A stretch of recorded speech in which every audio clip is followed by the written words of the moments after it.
بسم اللہ الرحمن الرحیم۔ السلام علیکم، میں سمیع ابراہیم اور آپ دیکھ رہے ہیں ہمارا یوٹیوب اور فیس بک چینل۔ جمعۃ المبارک ہے۔ ویسے بھی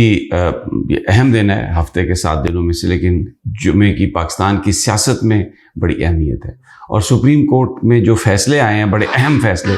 وہ بھی اکثریت ان کی جمعے والے دن ہی آئی ہے، اور آج بھی جمعہ ہے۔ اور ایک بڑا امپورٹنٹ کیس پنجاب اور کے پی کے اسمبلی میں الیکشنز کے حوالے سے لگا ہوا ہے، اس کی بھی سماعت ہے، وہ ہونی ہے، وہ ہم آپ کو سپریم کورٹ سے دیں گے۔ لیکن اس وقت ایک اہم مسئلہ ہے، اس کا تعلق بھی سپریم کورٹ سے ہے، پاکستان کی سیاست سے، اور وہ ہے سپریم کورٹ میں چیف جسٹس کے اختیارات۔ اس کو ختم کرنے کے لیے جو قانونی کارروائی کی گئی ہے پارلیمنٹ میں، پاکستان میں لائرز کی اکثریت یہ سمجھتی ہے کہ وہ غیر قانونی ہے، اس لیے کہ جو قوانین سپریم کورٹ کے تبدیل کرنا چاہتی ہے حکومت، وہ صرف آئینی ترمیم کے ذریعے ہو سکتے ہیں، وہ ایکٹ آف پارلیمنٹ کے ذریعے نہیں ہو سکتے۔ آئینی ترمیم کے لیے آپ کو 2/3 اکثریت کی ضرورت ہے، جبکہ اس وقت قومی اسمبلی میں 2/3 اکثریت ہو نہیں سکتی، اس لیے کہ پیپلز پارٹی PTI جو ہے وہ ایوان کا حصہ نہیں ہے۔ تو اس کو ہم یہ کہہ سکتے ہیں کہ ایک جال سازی، ایک نوسر بازی، یا یہ اس طرح کا قدم ہے جس طرح کا 90 کی دہائی میں اٹھایا گیا تھا سجاد علی شاہ صاحب کو کاؤنٹر کرنے کے لیے۔ پشاور بینچ اور کوئٹہ بینچ نے ایک فیصلہ دے دیا، چیف جسٹس صاحب کو کام کرنے سے روک دیا، پھر پارلیمان پہ، پھر سپریم کورٹ پر نون لیگ نے حملہ کر دیا۔ تو اب بھی پارلیمنٹ کے ذریعے حملہ کیا گیا ہے، اور فیصلہ بھی ایک آیا ہے جس میں چیف جسٹس صاحب سے کہا گیا کہ وہ کام نہ کریں۔ اس کی کوئی قانونی حیثیت اس لیے نہیں ہے اس جوڈیشل آرڈر کی، کیونکہ وہ 3 ممبر بینچ میں 2-1 کی اکثریت سے دیا گیا ہے، جبکہ سو موٹو کے معاملات پر 5 ممبر بینچ جو ہے وہ آلریڈی سیٹل کر چکا ہے۔ اچھا، اب آج جو اہم دن ہے، اس میں صدر مملکت جو ہیں ان کا رول بڑا اہم ہو گیا، اس لیے کہ قانون سازی اس طرح سے کی جاتی ہے کہ اسمبلی پاس کرتی ہے جو ایکٹ آف پارلیمنٹ ہوتا ہے، پھر اس کو سینٹ پاس کرتی ہے، پھر اس کے بعد وہ صدر کے پاس جاتا ہے سگنیچر کے لیے۔ صدر اس کو 8-10 دن کے لیے روک سکتا ہے، اگر وہ اس سے مطمئن نہ ہو تو وہ واپس بھیج سکتا ہے، تو پھر حکومت جو ہے اس کو واپس بھیجے گی۔ تو یہ جو پروسیس ہے یہ تقریباً 20-22 دنوں کا یہ ہو جاتا ہے۔ اچھا، حکومت نے اس کو بڑا تیزی سے کرنے کی کوشش کی ہے، جس سے اس کی یہ ایک اور انڈیکیشن ہے کہ وہ بنیادی طور پر کوئی ریفارمز نہیں چاہتے، صرف اور صرف سپریم کورٹ پر قبضہ کرنا چاہتے ہیں، اور یہ سارا کچھ بدنیتی پر مبنی ہے کہ انہوں نے سینٹ میں جو بل ہے سینٹ کی کمیٹی کو بھیجے بغیر انہوں نے فلور پر اس کو اپروو کر کے تو صدر مملکت کو بھجوا دیا، اور یہ کہا کہ اگر صدر صاحب نے سائن نہ کیے تو پھر ہم اتوار کو یا سوموار کو ہم جوائنٹ سیشن بلا کے تو اس کو فوری طور پر اپروو کروا لیں گے۔ اب بہت ساری جو چیزیں ہیں سپریم کورٹ کے جو پروسیجرل جو چیزیں ہیں، جس میں بینچ بنانا، دوسری چیزیں جو ہیں وہ کس کو اختیار ہے، سو موٹو کا کس کو ہونا چاہیے،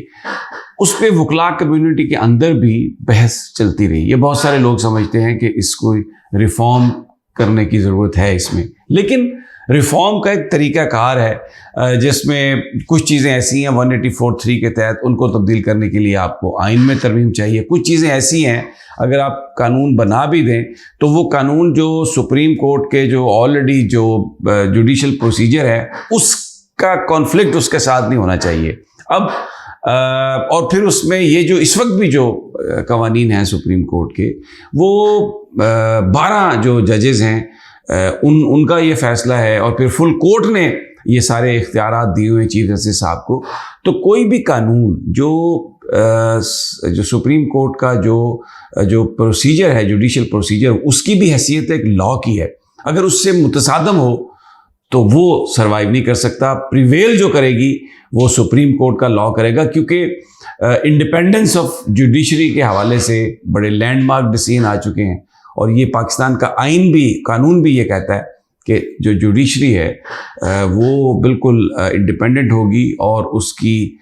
اس کو آپ پابند نہیں کر سکتے، کوئی ایسا قانون سازی نہیں کر سکتے جو انڈیپینڈنس آف جوڈیشری کو کمپرومائز کرے۔ تو اب آج اخبارات کے ادارے بھی ہیں، ڈان جیسا اخبار جو ہے، جو بہت معاملات میں حکومت کو فیور کرتا ہے، انہوں نے بھی اپنے اداریے میں یہ لکھا ہے کہ جس طریقے سے یہ جو ریفارم کرنے کی کوشش کی جا رہی ہے وہ طریقہ ایسا لگ رہا ہے کہ وہ ٹھیک نہیں ہے، اور اتنی ہرڈلی، اتنی جلد بازی اور جس طریقے سے بلڈوز کیا جا رہا ہے، جو آئینی ترمیم کے ذریعے ہونا چاہیے اس کو آپ ایکٹ آف پارلیمنٹ کے ذریعے کرنے کی کوشش کر رہے ہیں۔ یہ نہیں ہو سکتا کہ آپ آئین میں سمپل میجورٹی کے ساتھ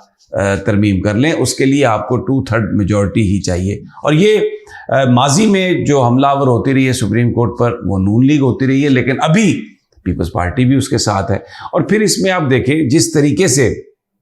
وہ محسن داوڑ کے ذریعے وہ شکیں شامل کی گئی ہیں، جس میں نواز شریف صاحب، جہانگیر ترین اور بہت سارے وہ لوگ جو تاحیات نااہل ہو چکے ہیں، ان کو اپیل کا حق جو ہے وہ دیا جائے گا۔ بہت ساری جو تجاوزات کراچی میں گرائی گئی، جن میں نسلہ ٹاور کا بھی ذکر ہے، وہ بھی لوگ جا سکیں گے اپیل میں۔ یہ ایسا لگتا ہے کہ گروپ سپیسیفک ہے، پرسن سپیسیفک ہے، پاکستان کا آئین اس بات کی اجازت نہیں دیتا۔ تو اب معاملہ جو ہے میں آپ کو یہ بتا رہا ہوں کہ یہ ایک بنیادی طور پر ایک لڑائی کی صورت اختیار کرتا جا رہا ہے، کیونکہ جو قاضی فائز عیسیٰ صاحب نے کیا ہے، کچھ جو دوسرے ججز نے کیا ہے، جس طریقے سے وہ کورٹ میں اوپنلی بولے ہیں، اس سے ایسا لگتا ہے کہ بالکل حکومت جو ہے وہ ان لائن ہے، اور پارلیمنٹ کے ذریعے چیزیں کرنے کی کوشش کی جا رہی ہیں، جسے ہم یہ سمجھتے ہیں کہ وہ سپریم کورٹ پر انکروچمنٹ ہے، وہ سپریم کورٹ کی جو انڈیپینڈنس ہے جوڈیشری کی، اس پر ایک طرح سے حملے کی کوشش ہے۔ بجائے اس کے کہ آپ ورکر بھیجیں، پارلیمان میں آپ نے ایک ایسی کارروائی شروع کر دی ہے جس کی کوئی قانونی حیثیت نہیں ہے، کیونکہ آئین میں ترمیم 2/3 میجورٹی کے ساتھ ہوتی ہے، تو وہ اس غیر آئینی چیزوں کی جو وہ پارلیمان میں کر رہے ہیں اس کو طاقت کے بل بوتے پر منوانے کی کوشش کی جائے گی، امپوز کرنے کی کوشش کی جائے گی۔ یہ حکومت کی انٹینشن لگتی ہے، اور یہ سارا پاکستان کہہ رہا ہے، اور اس میں جو معاونت کرنے والے ہیں بظاہر وہ سپریم کورٹ کے کچھ جج صاحبان ہیں، جو کہہ رہے ہیں کہ یعنی کوئی بھی اس پر حیثیت نہیں اٹھا رہا کہ یہ 2/3 میجورٹی کے ذریعے ہونے والی چیزیں ہیں، آپ اس کو ایکٹ آف پارلیمنٹ کے ذریعے کیسے کر سکتے ہیں؟ اور پھر جبکہ پارلیمنٹ پوری نہیں ہے، ایک لولی لنگڑی پارلیمنٹ ہے، سب سے بڑی سیاسی جماعت اس سے باہر ہے، ان بلوں پر، اس قانون سازی پر کوئی ڈیبیٹ نہیں ہو رہی، لیکن منصور علی شاہ صاحب نے اپنے فیصلے میں یہ لکھا ہے، ان کا فیصلہ کہتا ہے کہ پارلیمنٹ سے گائیڈ لائن لی جائے، لیکن اس کو آپ اس طرح سے انٹرپریٹ نہیں کر سکتے کہ پارلیمنٹ جو ہے 2/3 اکثریت کے بغیر کوئی گائیڈ لائن دے سکتی ہے۔ اب اس میں بالکل یہ وضاحت ہونی چاہیے، جیسے جمال خان مندوخیل صاحب نے اپنا جو سٹیٹمنٹ تھا عدالت میں اس کو کریکٹ کیا، تو اگر ایک غلط امپریشن دیا جا رہا ہے منصور علی شاہ صاحب کے فیصلے سے، تو اگر وہ غلط امپریشن ہے تو منصور علی شاہ صاحب کو چاہیے، اس وقت جو وقت ہے اس کی ضرورت ہے کہ وہ کسی طریقے سے اس کو کلیئر کریں، اور یہ اگر کوئی ان کی ججمنٹ کو یا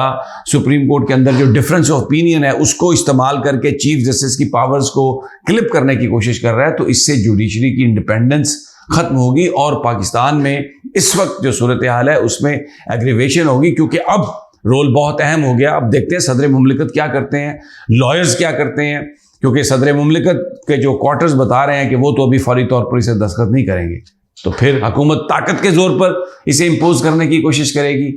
تو یہ ایک بڑا، پھر اس میں لائرز کا جو کنونشن ہوا ہے، وکیلوں کی جو تنظیمیں ہیں، پی ٹی آئی کے ورکرز، پی ٹی آئی کے قائد، تو یہ ایک سیاسی جو ہے نا وہ گرما گرمی میں اضافہ ہو رہا ہے۔ آج کا دن بہت اہم ہے، ہم سپریم کورٹ سے آپ کو مکمل اپڈیٹ دیں گے۔ اجازت دیجیے، تب تک اللہ نگہبان۔